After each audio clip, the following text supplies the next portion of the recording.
Countdown for blast off. X minus 5, 4, 3, 2, X minus 1, fire.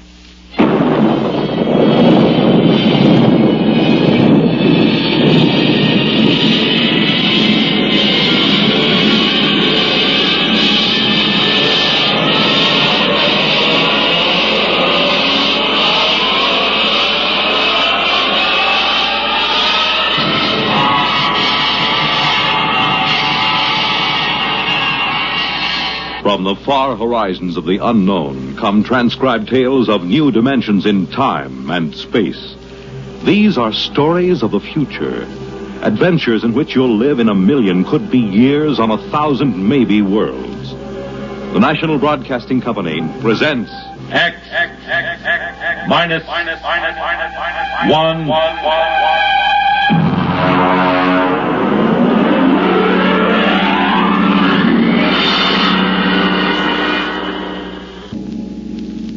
In the beginning, there was Jordan, thinking his lonely thoughts.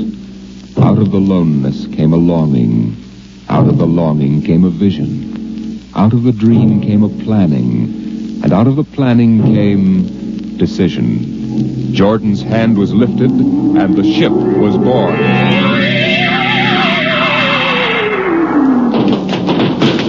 You, look out! Are you all right? Yes, it missed me. What was it? A mutant with a slingshot. I think it dashed down that passageway. You want to go after it? We'd never catch it, Alan. It's probably 12 decks above us by now. I didn't think they ever came down this far. The trolls usually get them before they reach this level. They get more daring with each generation. This one looked like a female. Male or female, it might have killed us. I told you this trip was pure foolishness. Climbing 24 deck levels to hear a crazy old man rave. We're almost there now. Compartment X15, level 24. This is the place. This area smells as if it hadn't been visited by a sanitation crew for generations. Part of the ship is almost deserted.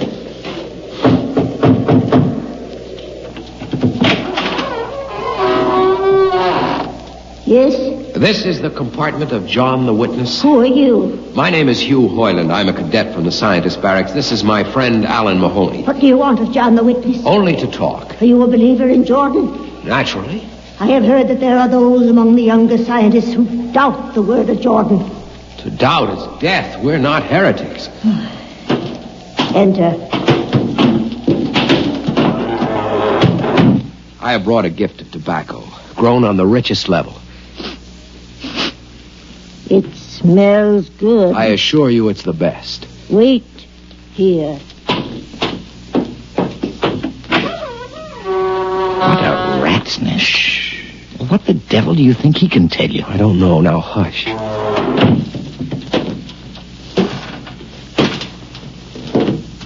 Well? You are John the Witness? I am. Good eating to you. I am Hugh Hoyland. This is my friend Alan Mahoney. What brings a gentleman of the scientist class to my humble apartment? I have heard that you and your parents before you have long been keepers of the legend of the ship. Since Jordan gave the word. I am anxious to hear the word as Jordan spoke it. Why?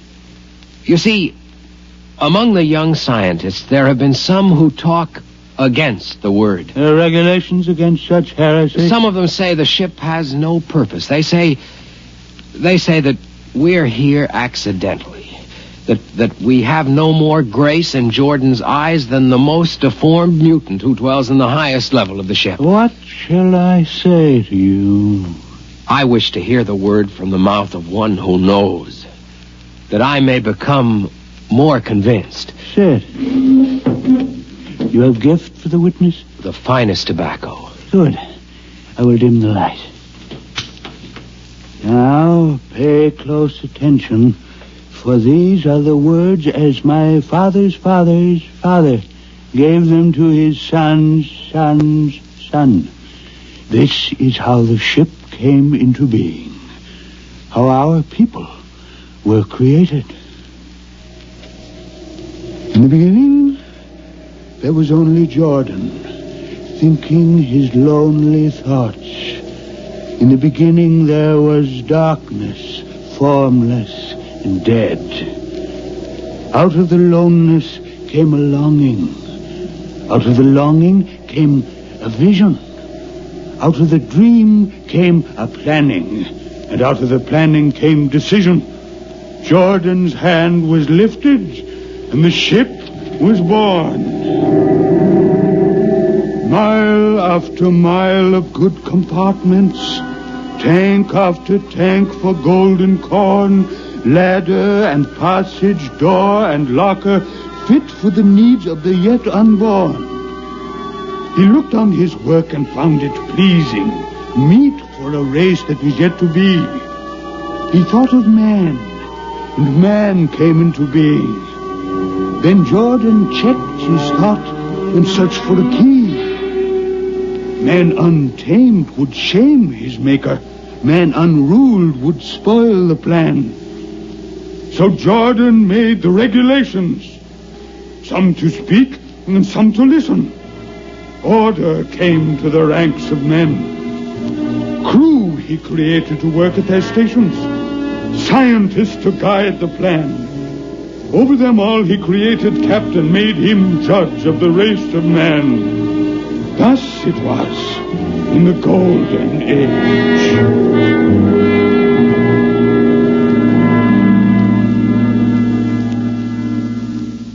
These are the true words? As my father's father taught them. But what of the strange beast-like people on the upper levels of the ship? Surely Jordan did not create them. Jordan is perfect. All below him lack perfection. You have heard of the legend of Huff? I have heard that he mutinied against Jordan. Darkness swallowed the ways of virtue. Sin prevailed upon the ship. And before wisdom prevailed and the bodies of Huff and his followers were fed into the converter, some of the rebels escaped and lived to father the mutants. They are tainted with the sins of their fathers. One more question, witness. Speak. What is the ship? The ship is a great sphere. 25 kilometers wide and 100 levels deep. I know that, but what about the upper levels? The regulations forbid us to venture into the upper levels, but it is said that beyond the levels of the mutants lies the forbidden place where Jordan's spirit prevails. So I've heard. But something troubles me. Something which prompted my coming here. Yes, my son. What lies beyond the ship? What?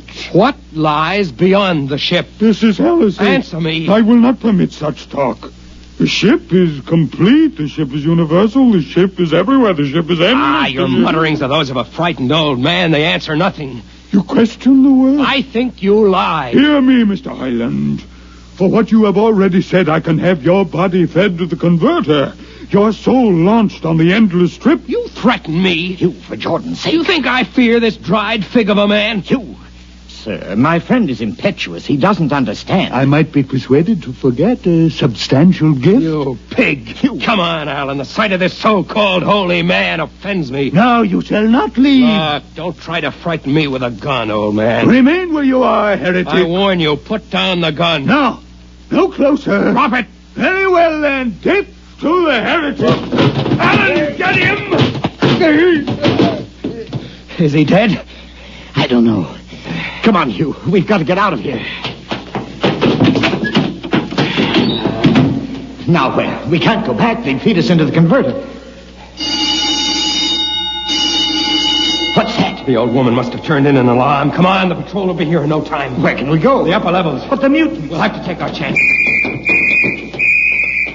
Listen, that's the patrol we've got to climb. There's a hatchway. Down the corridor. Quickly.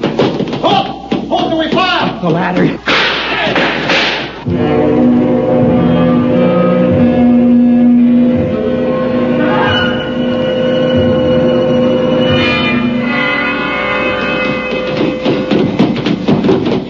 Wait. How far are we from the outside wall? Judging by the slope of the deck, about 2 miles. Mutant territory. Come on, we'll try this passageway. Hugh. What? I don't know. I feel as if we're being watched. It's your imagination. Perhaps not. Oh! It's only a ship's rat. Get a grip on yourself. It's as big as a dog. Come on. I can't drag myself much further. We've got to find a compartment with water. Oh, if only you hadn't asked him that stupid question. There's no use going over that. Why did you do it? Why? Alan, I've been thinking about it for a long time. And when he began to give me those stupid pat answers, well, I just saw red, I guess. But who are you to question the ways of Jordan? When you asked me to go with you to visit the witness, I thought you wanted spiritual help. I never dreamed I'm that sorry, Alan. I couldn't foresee this. I didn't know it. Wait a minute. Now what? Another shipwreck? No. I thought I saw something move near that bulkhead. I didn't see anything. Maybe my eyes are going bad still. Listen. You behind? Alan, look out!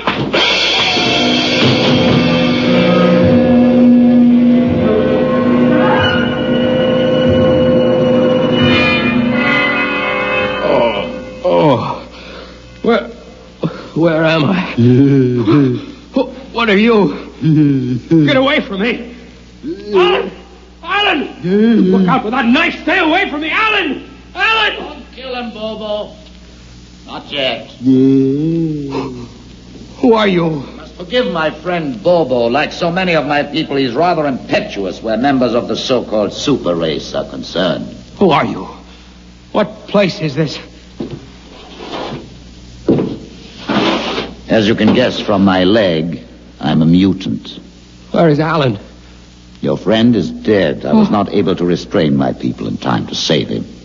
Why don't you destroy me and get it over with? We do not kill for pleasure, Mr. Hoyland, only when necessary. You know my name? I read your identification tag. Who are you? Mutants can't read. My name is Gregory. I'm a leader of my people. Although we are unfortunate in our heredity, Mr. Hoyland, many of us are quite intelligent. Why do you live like animals? We would rather live like free animals than like regimented slaves, as you do. I've heard that you practice cannibalism. Undoubtedly, you hear many things about us. We raise our own cattle on the upper levels, and those of our people who choose to farm raise enough crops for our small population. You turn your head. Why? This one. I've never seen a creature like him. Bobo is an unfortunate. He was born without the power of speech. How can you tolerate a monstrosity? We have learned to live with difference. If we began to destroy our imperfects as you do on the lower levels, there would soon be no one left. It violates the regulations. The word of Jordan You know, states... Mr. Hoyland, your people are really primitive and barbaric. You dare say that to me? I dare say a good deal more. Let us go to my compartment and speak further. I'm always interested in information of the lower levels. I won't give you any information. Bobo, I want Mr. Hoyland in my cabin, please. I advise you to go quietly, Mr. Hoyland. Bobo has a hatred of superior beings, which is unfortunate, but quite understandable. Proceed.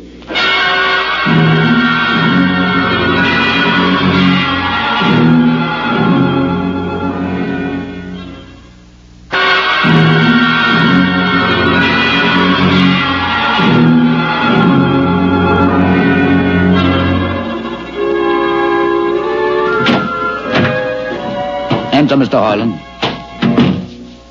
This is where you live? Yes. But you have books. Stolen from your libraries, Mr. Hoyland. Compton's Astrophysics. The Philosophy of Interstellar Navigation. Celestial Mechanics. You have read these? Most of them. Why did you bring me here? What do you intend to do? Do you believe in Jordan, Mr. Hoyland? There is no other belief. And the trip? I suppose you believe in the trip, too. Well, what else is there to believe? When you die, your remains are fed to the converter, and your soul makes the trip. And where does the trip take you? Why, to Centaurus, of course. Huh? And what is Centaurus? Why, Centaurus, mind you, I'm just telling you the orthodox answer. Centaurus is where you arrive when you've made the trip. A place where everything is happy and everybody's happy and there's always good eating. It's mythological, of course. And you believe this? The peasants believe it, literally, but many of the younger scientists like myself know that it's figurative, symbolic. Why do you ask? Didn't it ever occur to you, Mr. Hoyland, that the trip is exactly what your peasants believe it is? That the ship and all the crew were actually going someplace? Moving? The ship can't go anywhere. It already is everywhere. Imagine a place bigger than the ship, much bigger, with the ship inside it, moving inside. But there can't be any place bigger than the ship. There wouldn't be any place for it to be. Oh, for heaven's sake. Listen, you know the lowest level? Yes. If you started digging a hole in the lowest level, where would that hole go? Where would that... Oh, no, it's forbidden to think such a thought. Where would it go? No, I can't think about it. Bobo,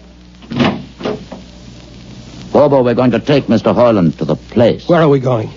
To the top level. But it's certain death. Nonsense, I've been there 1,000 times. Come along. No, I won't. You can't make me. I think we can. Now, shall we proceed peacefully, or shall I have Bobo persuade you?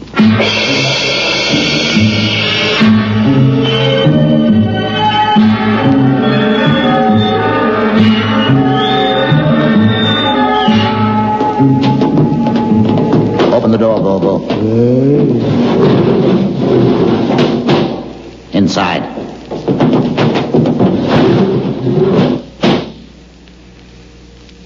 What place is this? This, Mr. Hoyland, is the main control room. Why, Mr. Hoyland, you're trembling. It isn't true. There is no such place except in mythology. You younger men are so wise, Mr. Hoyland, except for one thing. This happens to be the main control room of the ship. But it's nothing but a huge room with an instrument panel. What did you expect? How do you know this is the main control room? See these instruments? Using them, the navigator, many hundreds of years ago, actually steered the ship on its voyage. I don't understand. I didn't suppose you would. Your people have been so steeped in superstition and ignorance that the whole concept has lost its meaning. Sit in that chair. Don't be frightened. Sit down. Very well. Look up. What do you see? Nothing but a huge shield. Watch it for one moment, Mr. Hoyland. You are going to see something that few of us have ever been privileged to witness. Something so dazzling that you may find it hard to accept at first. But it is there. It is a reality. And ultimately you must accept it. What are you doing? I'm dimming the lights. Don't be frightened. Keep your eyes focused on the shield above us. Ready? Watch. The shield. It's sliding back. Ghost of Jordan. Well? What am I seeing? The universe, Mr. Hoyland. The universe in all its beauty. The stars, the planets, the suns, the moons, and the constellations. This is your heritage, Mr. Hoyland. The heritage you've been too stupid to see. But it can't be. The ship is the universe. There is nothing but the ship. But there it is. You see it before your eyes, spread out like a canopy of glory. Do you still deny it? Answer me, Mr. Hoyland. Do you deny it?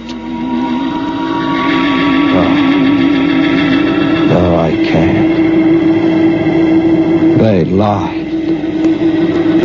They lied to us.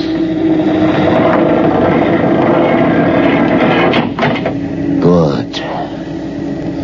Why did you close the shield? You will see it again if you're not afraid. I'm not afraid. Many times.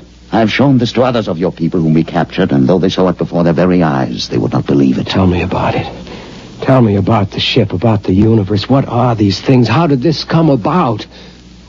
Many thousands of years ago, on a planet like those you've just seen, a planet called Earth, a scientist named Jordan decided to build a ship that would carry men from one planet to another.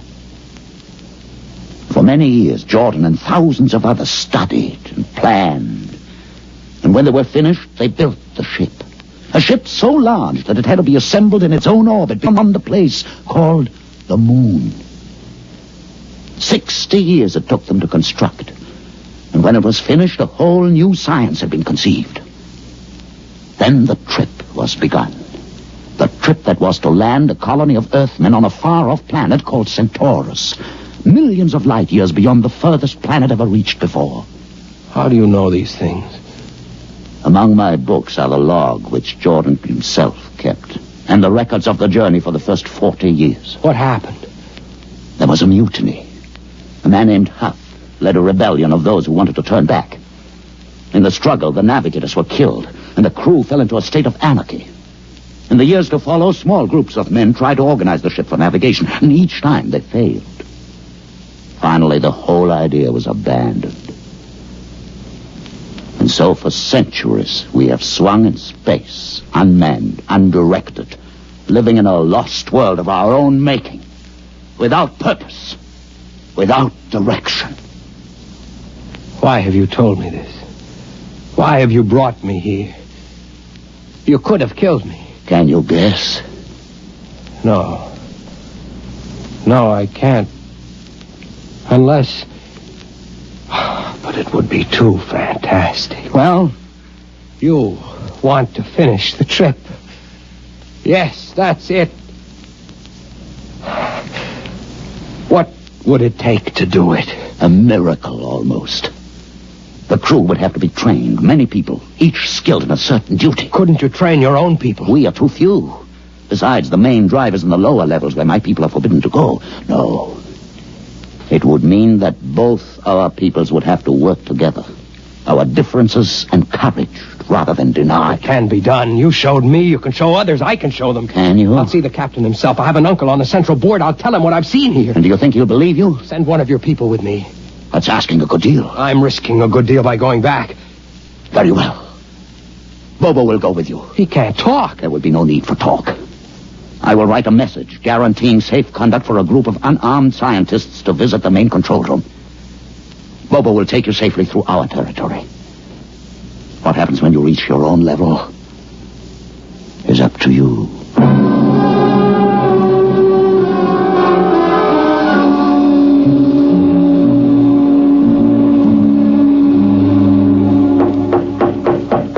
One moment. Yes, what you... Quick, Uncle Edison. But this mutant... He's harmless, please. Now, what is this? You're wanted I know all about that. Listen, Uncle, I must see the captain. The captain? Are you mad? You're a council member. You can get me to see him. They'll kill you. You're wanted for heresy. I don't care. I must speak with the captain. You're close to him. You can arrange it. I don't understand why... Uncle, listen to me. The ship is moving. I can prove it. Do you understand? There is a purpose in the ship. I don't understand what you're babbling about. Never mind. Just talk to the captain. Tell him I have information of tremendous importance. Tell him I've arranged a truce with the mutants. A truce? Here, show him this paper signed by their leader. Do it, Uncle, for my sake. I don't know. Please, Uncle. If I'm to die, let this be my last request to you. Very well. I'll speak to the captain. I'll try.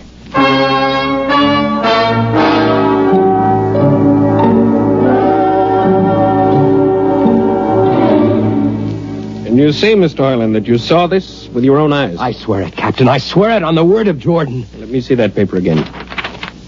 What do you think, Commander Hurst? I don't know, sir. It might be a trick. I guarantee you safe conduct. If these things are as Mr. Hoyland reports them, it would pay to risk a few lives. The man is a convicted heretic. Still, we mustn't discount his word entirely.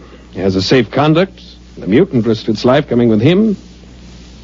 I think we might investigate. You will do it? I'll have an expedition outfitted. Dismiss, Mr. Hoyland. Thank you, sir. Thank you. Captain, do you... Commander Hurst. Sir. You'll make the necessary arrangements for an expedition. I trust you understand. Perfectly, sir. Perfectly.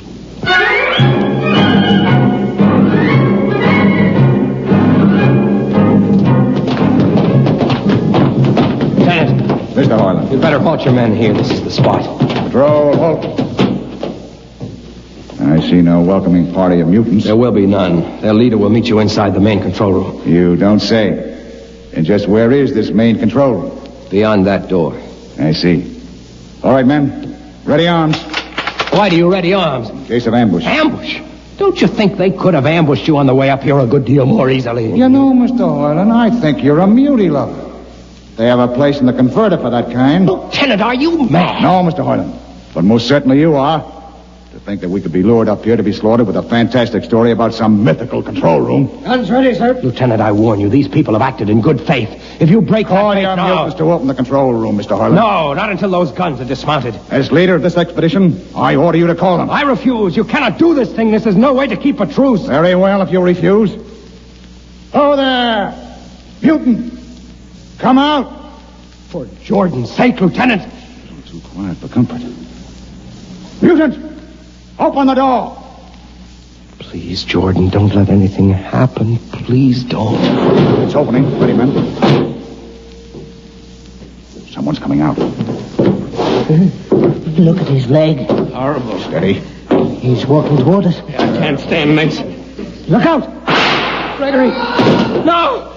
You fools! You've killed him! Here come the rest of them. Fire!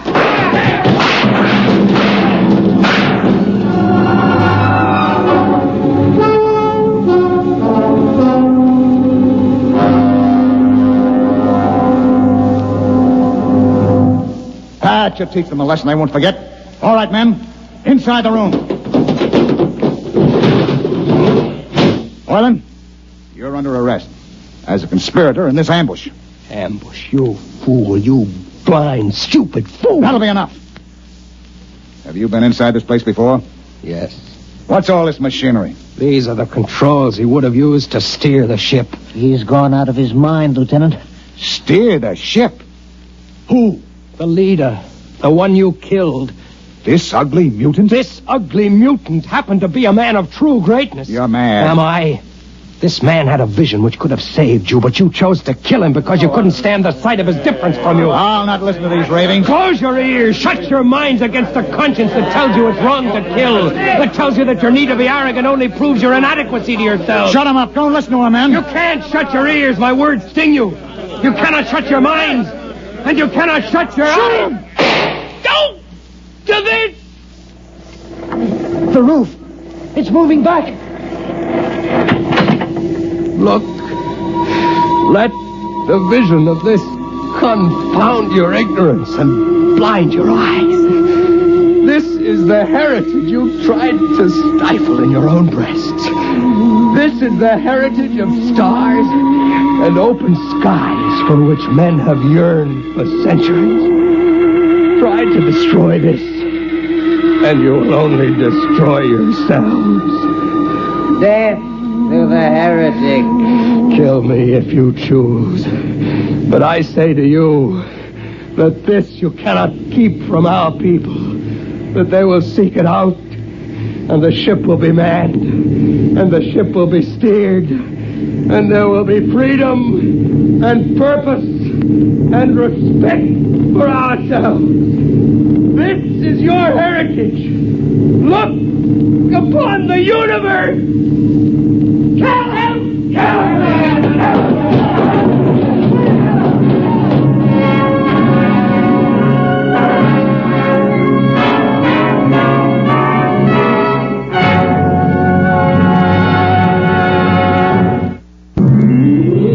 Universe, written for radio by George Lefferts and based on a story by Robert Heinlein.